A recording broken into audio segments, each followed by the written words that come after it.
everybody. Welcome back to another episode of East Coast, West Coast Video Reactions.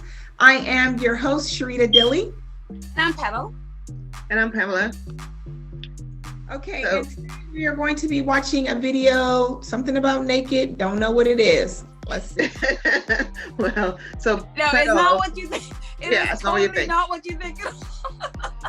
Well, this is one of those videos that, the only thing I could think while watching this is, what if it was a black person?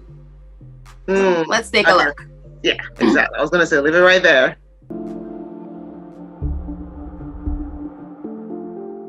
Matthew Bernard was suspected of murder, but it's not known why he stripped off all of his clothes and ran into the streets.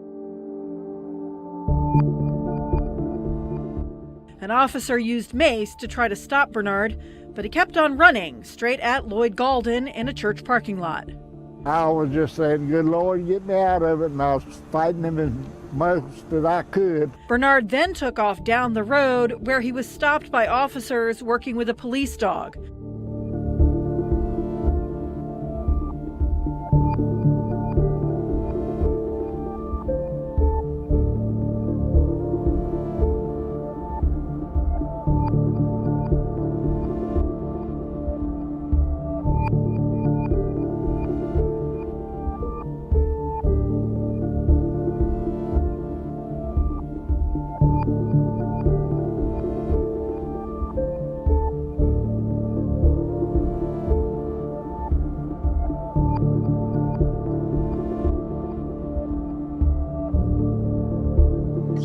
Suspected of committing murder of a couple of people, and he obviously, there's whatever happened, there's a mental issue there probably, but the fact is that he's stripped naked and is running around and police are chasing after him and all of that stuff. And I kept thinking when I saw that, it's like, if that was a black person had done that, would they have a chance to run off to the church and run into that guy?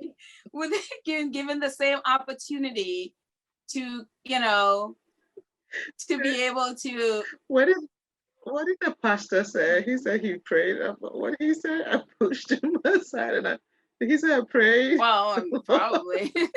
But here goes the funniest part, though. Maybe I saw it wrong. Was he? He was chasing the police officer.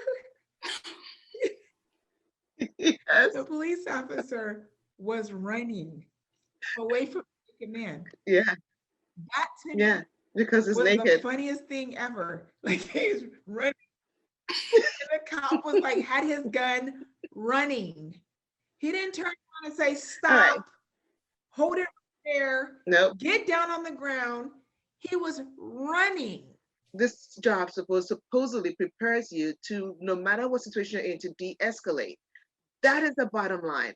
The last thing you need to do is with force, to kill someone, is if they equally have a gun or something that's coming towards you or a knife to kill you. But no, when somebody, like in this case, I'm not suggesting that, but he's chasing a police officer, right? That's something you can say your life is in danger, right? And even that, it's not for you to kill him, it's for you to tase him so that way he can stop chasing you. Because we agree there's a mental issue going on, there's something going up there. So it's not you to kill him, but use your taser. Tase him down so that way you can handcuff him and take him to the hospital. But he kept running through the bushes. I wonder how correct your assumption is that that the police force trains their people to de-escalate and across the cultures. I mean, I don't know if that's even true. Yeah, I just think that they don't see a lot of these, especially with knowing the police, and I think a lot of them are white supremacists. They don't see black people as people. Mm-mm. We are not people to them. That's an and they are trained to de-escalate situations with people, human beings. They don't see us as human beings. That's the bottom line. Yeah. And that's the thing. It's like we are back to slavery mentality. We are treated like property and animals. Yeah.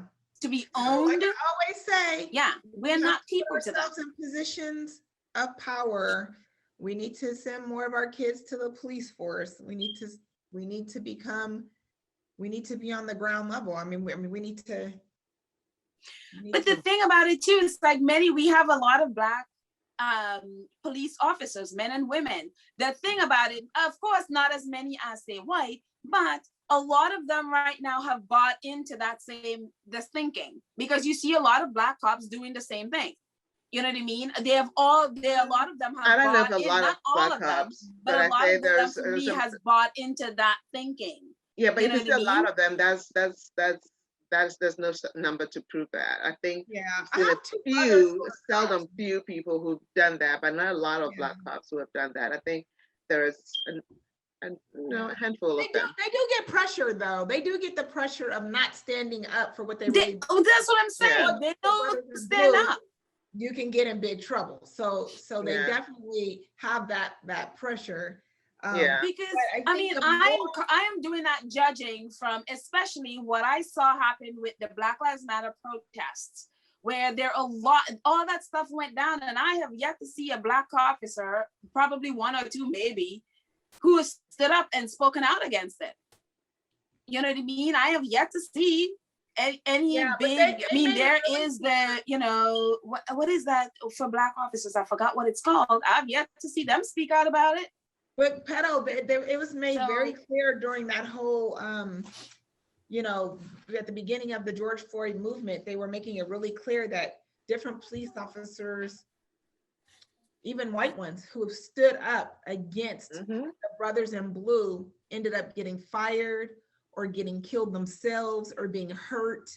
And so there's this pressure and danger. I'll just say that there's a danger in speaking out. That's why we have to increase the numbers, because if we have more Black cops, then they can find, that security within themselves.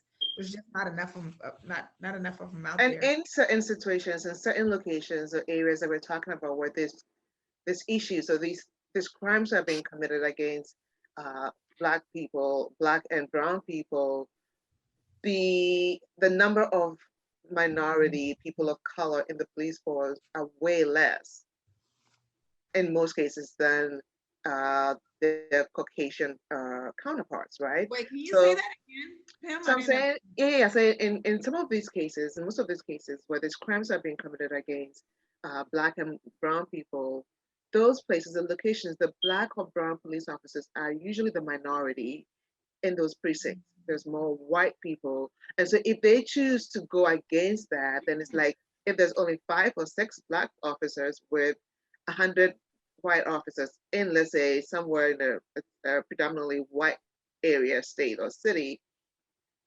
it puts them in the how do you call it, in front of the bullseye or whatever, right? So now they're very dangerous for them. So they might say things, they might reveal things to people, maybe some activists or stuff, but they're not going to come forward, because then also it is their job, it is their family, they have kids, they have wives, and they need to protect them as well. So if they don't have anyone to protect them, I don't blame them. You know what I mean? Because that's their wife. Why would I put my husband or my kids in jeopardy when I don't have a guarantee that my life is going to be protected? So there's so many nuances to this, and I think that I don't like to easily, well, sometimes I do, but to pin a brush stroke across the board when it comes to stuff like that, although sometimes I do. But anyways, I think that we need to, just consider the nuances. Well, ladies, I think that's that on that discussion. That sure is. We'll see you next time. Bye. That's a little heated.